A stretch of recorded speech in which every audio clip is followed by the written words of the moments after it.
تمہارا کام ہے مصطفیٰ پر درود پڑھو. مولا کیوں پڑھے؟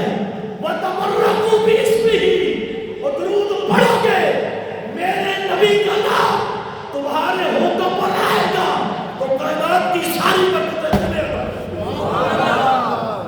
اس لیے آپ بھی اس سونے نبی کے نام پر درود پڑھیں. ابھی میں جو اپنی روایت بیان کرنے لگا ہوں اس کے بعد، اور عرش بھی میرے سونے نبی کا محتاج ہے. کیا ہے؟ عرش بھی حضور کے نام کی برکت سے ہے. ابھی روایت آ رہی ہے درود پر پڑھیں. السلام علیکم یا سیدی یا رسول اللہ وعلی آلہ و صحبہ یا حبیب اللہ. اور ابھی جو میں نے آپ کے سامنے قرآن پاک کی آیت کریمہ پڑھی ہے، اس کی کچھ تفصیل میں نے کل بیان کی. اور ایک روایت کا ایک جملہ امام بیہقی اس کو لے کر آئے، امام ابو نعیم اس کو لے کر آئے. وہ بیان کرتے ہیں کانت الیہود، یہ جو یہودی تھے یہ کیا کرتے تھے؟ تقول اللہم بعثنا ھذا النبی یحکم بیننا و بین الناس. جب ان کی کسی سے لڑائی ہو جاتی، جھگڑا ہو جاتا، تو کہتے ہیں اے اللہ وہ نبی بھیج جو آخری نبی ہے اور ہمارے اور ان کے درمیان فیصلہ کر دے، تاکہ دنیا والوں کو پتہ چل جائے کہ حق پر ہم ہیں باطل پر وہ. یہ کون کہتے تھے؟ یہودی. کب؟ جب مصطفیٰ دنیا میں نہیں آئے، لیکن جب حضور آئے تو ماننے کی بجائے حسد کرنے لگے. کیا ہے یہ؟ جیسے کہ میں نے قرآن پاک کی آیت کریمہ جو ہے وہ آپ کے سامنے تلاوت کی تھی. اب آپ میری طرف ذرا تھوڑی سی توجہ فرمانی ہے.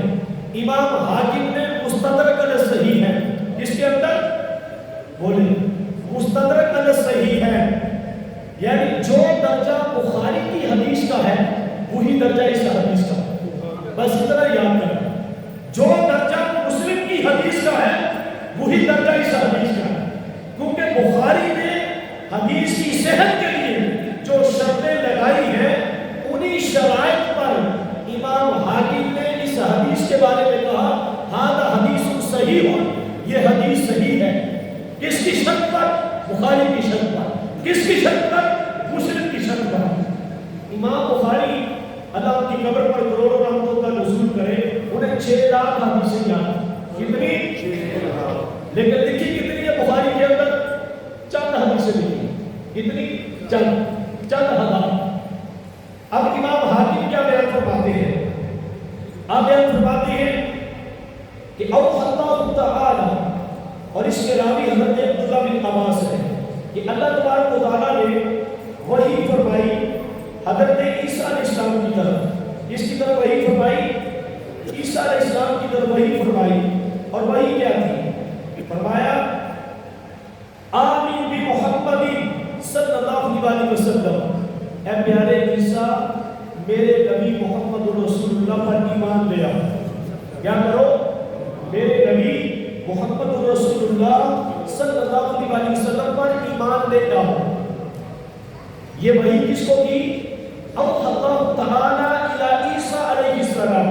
یا عیسیٰ، اللہ نے وحی کی عیسیٰ نبی کی طرف. یا عیسیٰ، اے پیارے عیسیٰ، آمین بمحمد صلی اللہ علیہ وسلم، اے پیارے عیسیٰ میرے سونے نبی محمد پر ایمان لے آؤ. ابھی حضور دنیا میں نہیں آئے، اور ساتھ ڈار صاحب حکم بھی دے دیے. وَقُلْ، یہ حکم ہے آپ کو. کیا ہے یہ حکم ہے آپ کو؟ کیا؟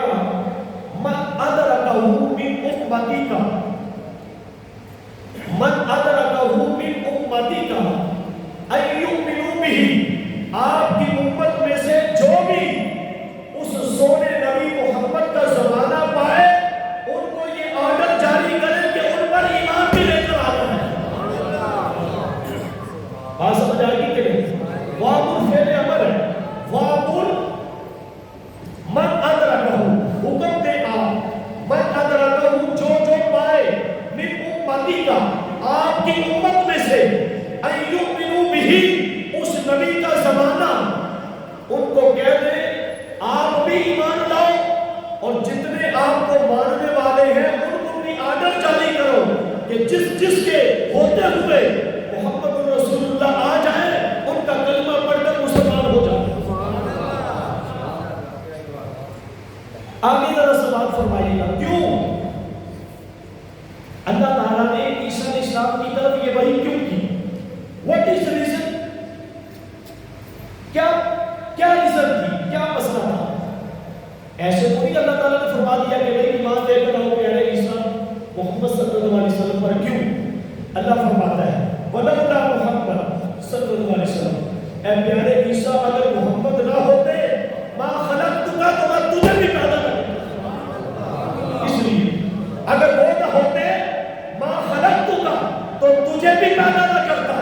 وَلَوْلَا مُحَمَّدٌ مَا خَلَقْتُ الْجَنَّةَ وَلَا النَّارَ، اے پیارے عیسیٰ اگر محمد نہ ہوتے تو جنت بھی نہ ہوتی دولت بھی نہ ہوتی. اس لیے چونکہ وہ وجہ تخلیق کرتا اور جس جنت کے لیے نمازیں پڑھتا ہے، جس جنت کے لیے روزے رکھتا ہے، جس جنت کے لیے حج اور عمرے کرتا ہے، رب تو فرماتا ہے اگر محمد کا میلاد نہ ہوتا حضور اس کائنات کے اندر جنت اگر نہ ہوتے تو جنت کا وجود ہی نہ ہوتا.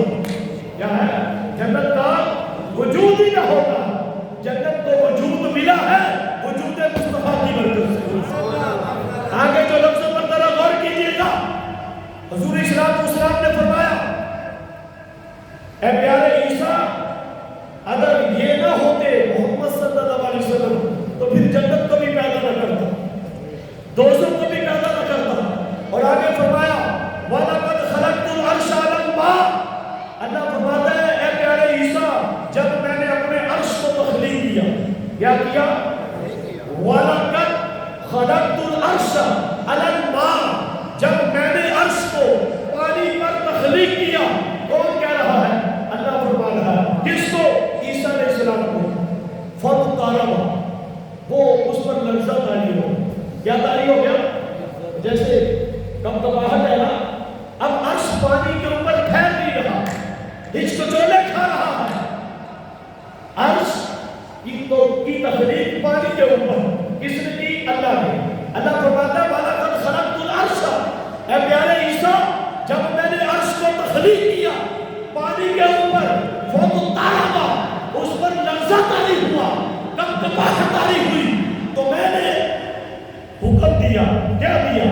فرماتے ہیں فَكَتَبْتُ عَلَيْهِ لَا إِلَهَ إِلَّا اللَّهُ مُحَمَّدٌ رَسُولُ اللَّهُ، میں نے قلم کو حکم دیا اے قلم جب تک اس کے اوپر میرے نام کے ساتھ محمد کا نام نہیں لکھو گے عرش ایسے ہی کرتا رہے گا. تو حضرت عبداللہ بن عباس کہتے ہیں فَكَتَبْتُ عَلَيْهِ لَا إِلَهَ إِلَّا اللَّهُ مُحَمَّدٌ رَسُولُ اللَّهُ، جب عرش کے اوپر اللہ کے نام کے ساتھ مصطفیٰ کا نام لکھا گیا تو عرش کو سکون فسکن. کیا ہے؟ فسکنا. حدیث کے لفظ کیا ہے؟ فسکنا. وہ سکون میں آ گیا، وہ اطمینان میں آ گیا. کیا ہے؟ وہ اپنی مضبوطی میں آ گیا. پتہ یہ چلا کہ رب کا عرش بھی بعد میں ہے، مصطفیٰ عرش سے بھی پہلے. میری بات سمجھ آ رہی ہے؟ عرش کو جب تخلیق کیا پانی کے اوپر تو فرمایا اس پر میرے محبوب کا نام لکھو. پتہ یہ چلا کہ عرش کی تخلیق بعد میں ہے، مصطفیٰ کی حقیقت اس سے بھی پہلے ہے. کیا ہے؟ تو مجھے بتاؤ جن کے نام کی برکت سے عرش کو بھی سکون ملے ہے. نقص علیک من انبائک، فرمایا اے محبوب تیری باتیں ان کے دلوں کو سکون دیتی ہیں، تیرے ذکر کے چرچے ان کے دلوں کو اطمینان دیتے ہیں. اور جن کے نام کی برکت کا عالم یہ ہے کہ عرش بھی سکون میں آ جائے، ان کی ذات کی عظمت کا عالم پھر کیا ہوگا. ابھی صرف نام لکھا ہے، ابھی کیا لکھا ہے؟ صرف نام لکھا ہے عرش پر، عرش کو سکون آ گیا. تو مجھے بتائے اگر صوفی گل محمد صاحب، نعیم ڈار صاحب، نصیر کھوکر صاحب، رانا عباس صاحب، شبیر بھائی صاحب، طارق محمود صاحب، سلیم صاحب اور کشتی پر آقا کا نام لکھ لے تو مجھے بتائیں اللہ اس دل کو عذاب دے گا؟ اگر عرش کے اوپر حضور کا نام لکھ دیا جائے تو عرش سکون میں آ جاتا ہے، تو مجھے بتاؤ جس دل کے اندر محبت کا نام آ جائے اس کو آگ چھو سکتی ہے؟ کیا ہے؟ اس کو کوئی عذاب کچھ کہہ سکتا ہے؟ یہ برکت ہے ساری مصطفیٰ کی، کہہ دو سبحان اللہ۔ یہ میں نے آپ کے سامنے روایت بیان کی، سبحان اللہ۔ ایک یمن کا بادشاہ ہوا ہے جس کا نام تھا ربیعہ بن نصر۔ کیا نام تھا؟ ربیعہ بن نصر۔ وہ یمن کا بادشاہ ہوا، اس نے ایک عجیب و غریب خواب دیکھا، بڑی توجہ کے ساتھ سنیے، بڑا لطف آیا۔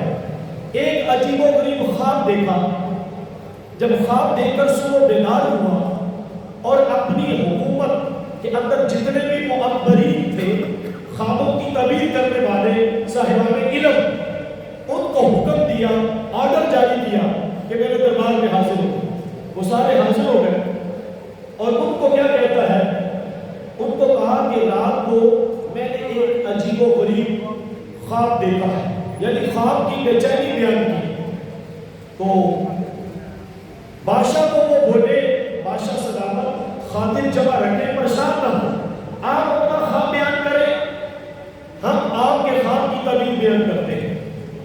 تو بادشاہ، آپ کو پتہ ہے ان کی سوچیں بڑی اعلیٰ ہوتی ہیں، بادشاہ بھی بڑا عجیب تھا۔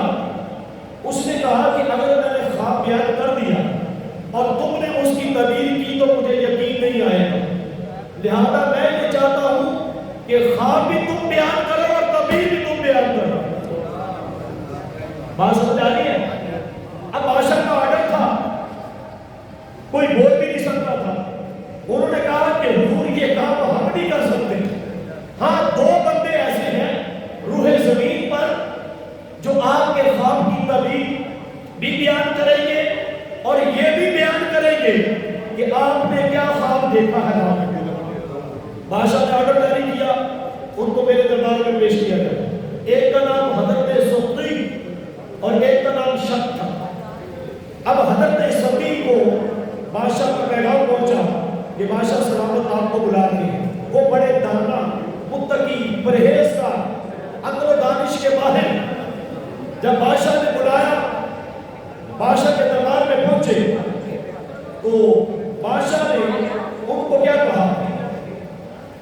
بادشاہ نے کہا کہ بھائی میں نے جو خواب دیکھا ہے وہ خواب بھی بیان کریں اور اس خواب کی تعبیر بھی بیان کریں۔ بھائی خاموشی اختیار کریں۔ اب ذرا توجہ فرمائیے گا۔ اب انہوں نے بادشاہ کو بتایا کہ تم نے خواب کیا دیکھا ہے کہ اندھیرے کا ایک سمندر ہے، یعنی رات کو جو آپ نے خواب دیکھا اندھیرا ہی اندھیرا ہے، گویا کہ ایک سمندر ہے، ہر طرف سیاہی ہی سیاہی ہے، کچھ نظر نہیں آ رہا۔ اتنے میں بجلی کا گوتا لبدا، یعنی بجلی کی ایک کرن جو ہے اس اندھیرے سمندر میں سے اوپر کو بلند ہوئی اور شرارہ باہر کی طرف پلٹا اور ہر شہر کو خاک سیاہ